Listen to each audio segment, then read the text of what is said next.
नमस्कार साथियों, मैं दीपक शुक्ला आप सभी का बहुत बहुत स्वागत करता हूं आपके अपने YouTube channel A to Z banking information पर। साथियों, आज के इस वीडियो में हम जानकारी देंगे कि अगर केसीसी धारक किसान यानी जिस भी किसान से बैंक से केसीसी यानी किसान क्रेडिट कार्ड का लोन ले रखा है, अगर उसकी किसी भी दशा में डेथ हो जाती है, डेथ चाहे उसकी एक्सीडेंटल हो या फिर नेचुरल हो, किसी भी दशा में अगर उसकी डेथ हो जाती है तो उसके लोन का क्या होगा। क्या उसका जो केसीसी लोन है वो माफ हो जाएगा या फिर उसे अदा करना होगा। अदा करना होगा यानी जमा करना होगा, तो किसे जमा करना होगा, कौन रूप से कानूनी रूप से उसका जमा करने का उत्तराधिकारी होगा। अगर पूरी जानकारी आप चाहते हैं कि अगर केसीसी धारक किसान की डेथ हो जाती है उस दशा में उसके लोन का क्या होता है या उसके लोन का क्या हो सकता है, क्या उसका लोन माफ हो जाता है या फिर उसमें छूट मिलती है, और अगर उसे जमा करना होता है तो कितना कितना हिस्सा जमा करना होता है, सब कुछ अगर जानना चाहते हैं तो इस वीडियो को शुरू से अंत तक देखिए। वीडियो पसंद आ जाए तो वीडियो को एक लाइक कर देना। चैनल पर नए हैं, पहली बार आए हैं, इसी तरह के वीडियो आगे भी देखना चाहते हैं तो हमारे इस channel A to Z banking information को सब्सक्राइब करके साथ में बेल आइकन को जरूर प्रेस कर लीजिएगा, ताकि जैसे हम इस तरह का कोई भी दूसरा वीडियो अपलोड करें तो उसका नोटिफिकेशन आपको सबसे पहले मिले। चलिए शुरू कर लेते हैं। दोस्तों, आप सभी को पता होना चाहिए केसीसी इतना बेस्ट लोन है, केसीसी इतना अच्छा लोन है किसानों के लिए कि आज के समय में 80 से 90% किसानोों ने केसीसी लोन बैंक से ले रखा है। हर किसान चाहता है कि मुझे केसीसी लोन मिल जाए, क्योंकि केसीसी लोन आप सभी को पता है अभी तक आप लोगों को रुपए 3 लाख तक मिलता था 4% की वार्षिक ब्याज दर पर। अब 1 अप्रैल हो चुकी है, 1 अप्रैल के बाद से सरकार ने इस बार ऐलान कर दिया है केसीसी की जो लिमिट है उसे बढ़ा करके 5 लाख रुपए कर दिया है। इस बार जो बजट पेश किया वित्त मंत्री निर्मला सीतारमण जी ने 1 फरवरी को, उसमें उन्होंने ऐलान कर दिया है कि केसीसी की जो सबवेंशन वाली लिमिट है 3 लाख रुपए से बढ़ा करके 5 लाख रुपए कर दी गई है। तो अब आप लोगों को रुपए 5 लाख तक का केसीसी लोन सिर्फ 4% की वार्षिक ब्याज दर पर उपलब्ध होगा। यानी आप लोगों को रुपए 5 लाख तक का लोन सिर्फ 4% की वार्षिक ब्याज पर मिल सकेगा, और ये मिलना शुरू हो जाएगा। कल 1 अप्रैल हो चुकी है, 1 अप्रैल से इसे लागू कर दिया गया है। अब इस नए सत्र में आप लोगों को रुपए 5 लाख तक का केसीसी लोन 4% की वार्षिक ब्याज दर पर मिलने लगेगा। तो कुल मिलाकर के इतना अच्छा लोन है, इतना कम समय में आप लोगों को मिल जाता है, बहुत ही कम डॉक्यूमेंट देने होते हैं, बहुत ही सहूलियत के आधार पर आपको लोन मिल जाता है। तो 80 से 90% किसानों ने केसीसी लोन ले रखा है। ऐसे में सवाल यह उठता है कि जब देश में इतनी बड़ी संख्या में किसान हैं, इतनी बड़ी संख्या में किसानों ने केसीसी लोन ले रखा है, तो इस दशा में होता क्या है कि बहुत सारे किसानों की डेथ होती है, फिर चाहे वो एक्सीडेंटल हो या फिर नेचुरल हो। अब उसके बाद लोगों के मन में सवाल रहता है कि जब केसीसी धारक किसान की डेथ हो जाती है तो उसके लोन का क्या होगा। क्या उसका लोन माफ हो जाता है या माफ हो जाएगा, या फिर उसे जमा करना होगा। जमा करना होगा तो कितना हिस्सा जमा करना होता है, क्या ब्याज छोड़ा जाता है या मूलधन भी छोड़ दिया जाता है, या मूलधन का कुछ हिस्सा छोड़ा जाता है, या फिर पूरा जमा करना होता है, और अगर पूरा जमा करना होता है तो किसे जमा करना होता है। आपके सभी डाउट इस वीडियो को देखने के बाद दूर हो जाएंगे। दोस्तों, हम आपको बताना चाहते हैं कि अगर आपका लोन 4.5 लाख रुपए तक है तो एक शर्त पर आपका लोन माफ हो सकता है। जी हाँ, अगर आपका लोन 4,50,000 रुपए तक है तो आपका लोन माफ हो सकता है। कैसे माफ हो सकता है? एक कंडीशन में 4 लाख रुपए तक, 4.5 लाख रुपए तक माफ हो सकता है, और एक कंडीशन में 2 लाख रुपए तक माफ हो सकता है। आइए वीडियो में अब हम आपको डिटेल से बताते हैं। दोस्तों, हम आपको बताना चाहते हैं कि जब भी आप किसी भी बैंक से केसीसी यानी किसान क्रेडिट कार्ड का लोन लें, उसके साथ में आप सभी को पता होना चाहिए सरकार की 2 स्कीम चल रही हैं। एक PMJJBY यानी प्रधानमंत्री जीवन ज्योति बीमा योजना, उसके साथ में है एक PMSBY यानी प्रधानमंत्री सुरक्षा बीमा योजना। इन दोनों का जो वार्षिक प्रीमियम है ये 456 रुपए वार्षिक है। 436 रुपए आपको PMJJBY का प्रीमियम देना है और 20 रुपए आपको PMSBY का प्रीमियम देना है। आपको PMSBY में 2 लाख रुपए का एक्सीडेंटल कवर मिल जाता है, इंश्योरेंस स्कीम है, और इसके साथ में जो PMJJBY है 436 रुपए जिसमें आपको देना है, इसमें आपको 2 लाख रुपए का जीवन बीमा कवर मिल जाता है। जीवन बीमा कवर जो PMJJBY है ये 55 साल तक की एज तक के लोग कवर होते हैं। वहीं जो PMSBY है यानी जो दुर्घटना बीमा है, इसमें 70 वर्ष तक लोग कवर रहते हैं, 18 से 70 साल, और इसमें 18 से 55 वर्ष। इसके साथ ही साथ आप सभी तो 4 लाख रुपए आपका ये हो जाएगा। इसके साथ ही आप लोगों को पता होना चाहिए कि बैंकों में जब भी आप केसीसी लोन लेते हैं तो वहां पर होता क्या है कि एक पायस नाम की स्कीम होती है। केसीसी के लिए पायस होता है यानी पर्सनल एक्सीडेंटल इंश्योरेंस स्कीम। इसमें 50,000 रुपए का आपको बीमा बैंक की तरफ से दिया जाता है, जिसमें आपके खाते से साल में 2 से 3 रुपए डेबिट किए जाते हैं। बाकी का प्रीमियम बैंक खुद भरता है। 2 के 3 रुपए आपके केसीसी खाते से डेबिट होते हैं पायस के नाम पर। तो 50,000 रुपए का आपको वहां पर वो क्लेम मिल सकता है। तो अगर किसान की दुर्घटना में डेथ होती है, किसी तरह से अगर उसकी एक्सीडेंटल डेथ होती है, तो 2 लाख उसे PMJJBY का मिल जाएगा इंश्योरेंस, और 2 लाख उसे मिल जाएगा PMSBY का, 2 लाख PMJJBY, 2 लाख PMSBY, और 50,000 पायस के माध्यम से 4.5 लाख रुपए उस किसान के बैंक खाते में पैसा आ जाएगा। तो वहां पर क्या है कि अगर उसका लोन 4.5 लाख रुपए तक है तो इन स्कीम से जो उसे क्लेम मिलेगा उससे उसका लोन माफ हो जाएगा।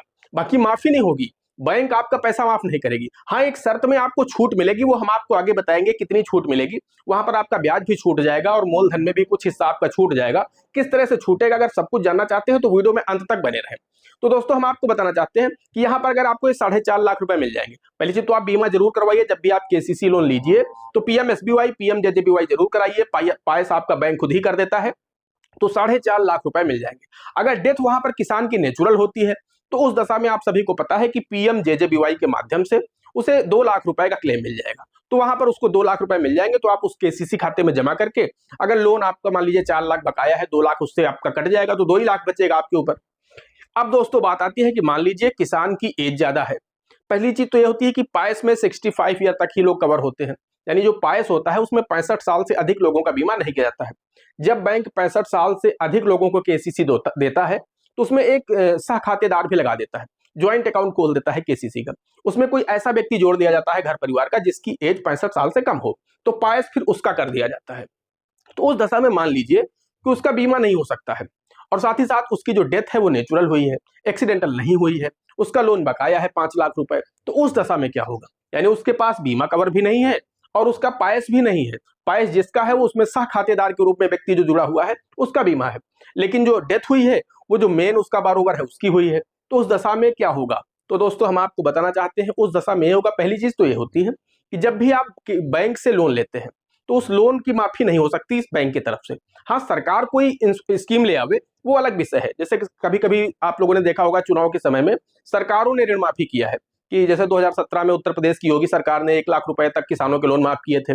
तो उस दशा में अगर आपका लोन खाता फंस जाता है, उस डेट के अंदर आ जाता है, तब तो माफ हो सकता है, लेकिन बैंक आपका लोन माफ नहीं करेंगी।